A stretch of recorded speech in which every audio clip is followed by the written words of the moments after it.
Hello and welcome back to another Pixel Bandits Parents Guide, with me John. And me, Becky. This time we're going on the box and in the box for Sega's acclaimed title, Alien Isolation. The latest in a long line of Alien franchise video games tie-ins, and this one's probably the best. Sega have pulled out all the stops and have made here a game which is beautiful, atmospheric, and great fun to play. The title's played from the perspective of Amanda Ripley, a name you may recognise from the first Alien film as she is the daughter of Sigourney Weaver's character Ellen Ripley. Set before the sequels but 15 years after the events of the first film, Amanda sets out to find the flight recorder from the ill-fated Nostromo. It should be an easy task, but those of us who have played survival horror games before will just know something is waiting to go wrong. It starts slowly, with a tour of your ship, the Torrens.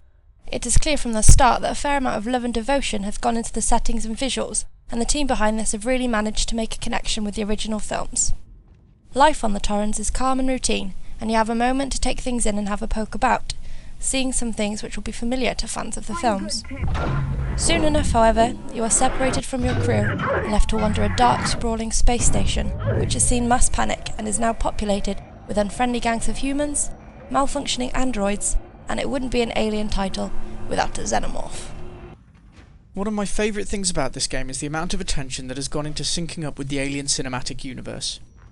Scattered throughout the title are nods to the world created in 1979, and for the sake of science, we had a night in and watched the first instalment again. Good morning. The things that the team have gone through match perfectly, from entire rooms like the medical bay or Mother's Pod, to panels on the walls, the doors, weapons you use, and even your keycard. Everything seems to be lifted straight from the film, even down to the way that androids shuffle at times.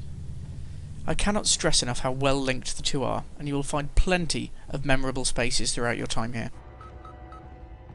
One of the things which does let the game down, and the only thing that I've found, is the speed. It is by any standard a slow game. Even the running speed is not up to much, and most of the time you'll be walking or crawling. This does help in some respects to pull up the tension, but from time to time it can get irritating. The creation system is clever, and, after finding blueprints, creating your own weapons or distractions is simple but effective. Though with it being in real time, you absolutely have to find a safe spot to do so. You could hide under a desk or in a vent. Vents are safe, right? Yeah, totally safe. There are other hiding spots, cupboards and closets and so on, which can save you and give you a moment to catch your breath and escape pursuit.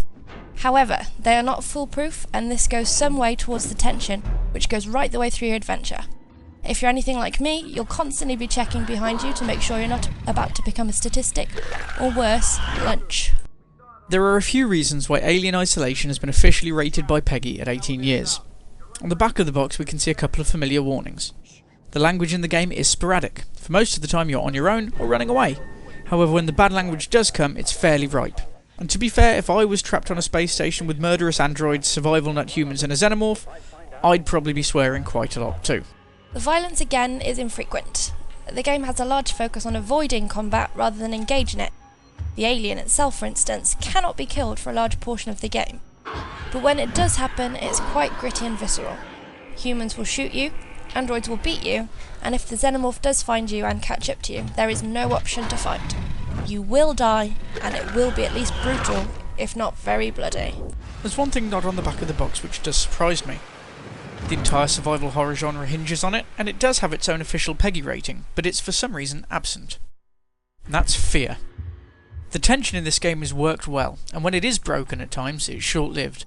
With plenty of jump scares and a very good soundtrack, it's one of the games which goes on my horror list, right under Dead Space and Condemned. So, the game is good. It's actually one of our favourites from 2014, with great narrative and atmosphere. But how does it stack up on our parentometer? Violence, 9 out of 10. It may be infrequent, but when it does happen, it is gory and visceral. Fear gets 8 out of 10. As a 29-year-old, this had me cowering in corners at times. Language, 6 out of 10. It is present in the game, however it does get marked down for being much less frequent. Drugs and sex both get 2 out of 10 due to health injectors and a brief shot of Amanda's briefs at the start, but there's nothing really to worry about. Discrimination, online and gambling all have 0 out of 10, and none have any part in this title at all. So it's not a game for those under the age of 18, but how does it rate for those of us who are? Graphics, 9 out of 10. Even on the last gen consoles, this still looks beautiful. Plus points for attention to detail in bringing the Alien universe to life. Story, 8 out of 10. A decent narrative floats through the game. It's not the best, but it's certainly not the worst. Sound gets 9 out of 10.